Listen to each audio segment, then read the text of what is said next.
Imagina você ser preso porque o seu filho chamou uma vigília para você. Pois é, isso está acontecendo no Brasil. Ontem, dia 21 de novembro de 2025, após visitar o Bolsonaro, disse publicamente que ele poderia ser preso hoje e que, caso isso acontecesse, a vida dele estaria em risco. Isso não era nenhuma profecia, era apenas uma constatação da mente doentia do Moraes, que transformou o sistema de justiça do nosso país em um instrumento de perseguição ideológica e política. E o fato dele ter prendido hoje o Bolsonaro, logo no dia 22, não é nenhuma novidade. Já tinha feito isso, aplicando também 22 milhões no partido do PL, que tem o número 22. Mas isso está longe de ser o mais bizarro dessa história. O Bolsonaro foi preso porque o seu filho convocou uma vigília, uma oração na frente da casa dele, dizendo que isso, na verdade, não se passava de uma manifestação disfarçada de vigília, que é o mesmo modus operandi da organização criminosa liderada pelo Bolsonaro, no sentido da utilização de manifestações populares criminosas.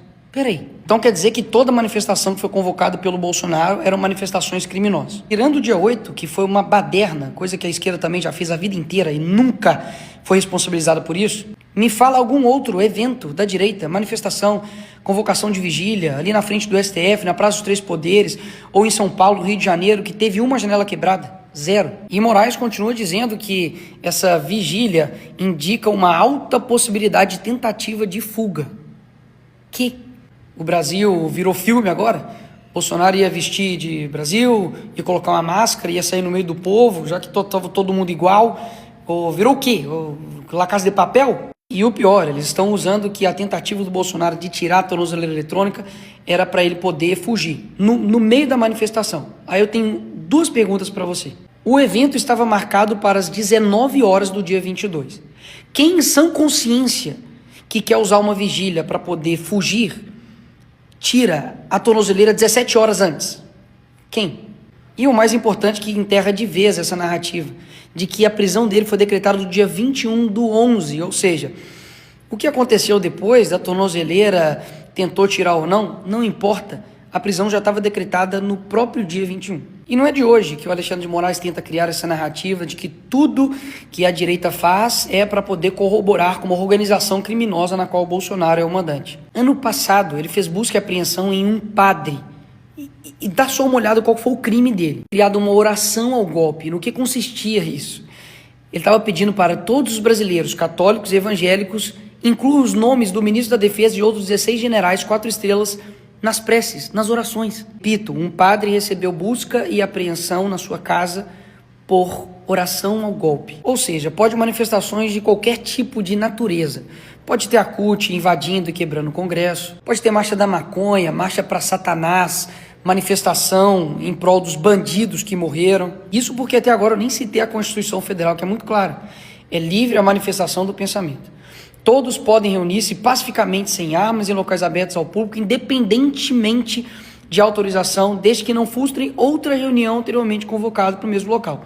O que não cabe aqui no dia da vigília. Não tinha nada marcado, ou seja, está dentro da Constituição. Então, para deixar bem claro, não estou dizendo que não possa ocorrer as outras manifestações, porque você é livre para poder fazer isso.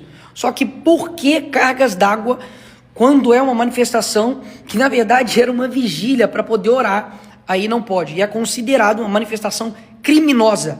Criminosa. Se eu soubesse que vigília levaria os outros para a cadeia, era só pedir, né, para poder fazer uma vigília em prol de organização criminosa, fazer uma vigília em prol da galera que roubou o INSS, para quem desviou aí bilhões de reais de estatal, quem cometeu corrupção passiva e lavagem de dinheiro, como foi o caso do Lula, era só ter convocado uma vigília na porta da casa dele, que aí ele ia preso. E agora, né, com o Bolsonaro preso, o Brasil vai para frente, né?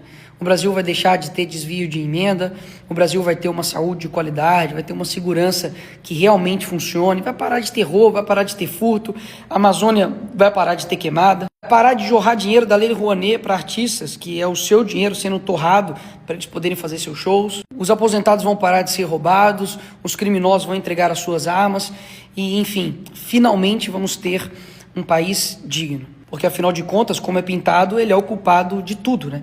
De tudo mesmo.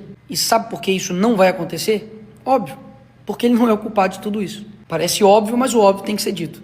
É impressionante que você não precisa gostar dele, você não precisa ter votado nele, mas perceber que há uma atividade incessante, 24/7, contra ele, é ignorar a realidade. Não existiu uma outra pessoa que foi tão perseguida, não somente pela mídia, mas principalmente pelo sistema judiciário, que virou um sistema político, para poder calar esse cara, censurar, para prender seus aliados, para poder fazer com que ele não esteja na corrida eleitoral. Ou vocês esqueceram que durante anos colocaram a culpa nele da morte da Marielle? Colocaram cartão de vacina, baleia, joias, tudo foi pro ralo. Então a prisão do Bolsonaro não é um ato jurídico, é um sintoma de um problema muito mais grave. Quando o Estado ele passa a operar por pretextos técnicos, você não está vendo justiça. Você está vendo a instalação progressiva de um regime de exceção, exatamente como é colocado nos manuais aí de tirania.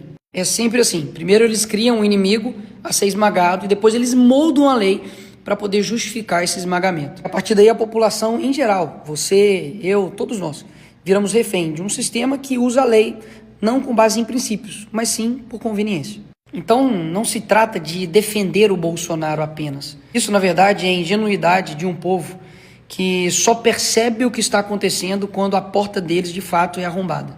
Então o que está em jogo aqui não é um político.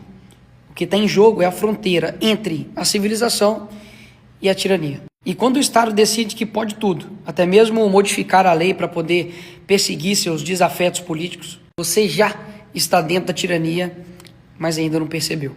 E eu sei que o sentimento é de tristeza e revolta, mas eu preciso te lembrar do slogan do Bolsonaro durante muito tempo, que foi Brasil acima de tudo e Deus acima de todos. É Deus que vai fazer com que a gente não retroceda nem 1 milímetro e que a gente persista. Do fundo do meu coração, eu não vou desistir do nosso país. Eu peço também para que você faça o mesmo. Não sei o que vai acontecer daqui para frente, mas uma coisa é certa. Se a gente está aqui nesse momento, é porque tem algo que só a gente precisa fazer.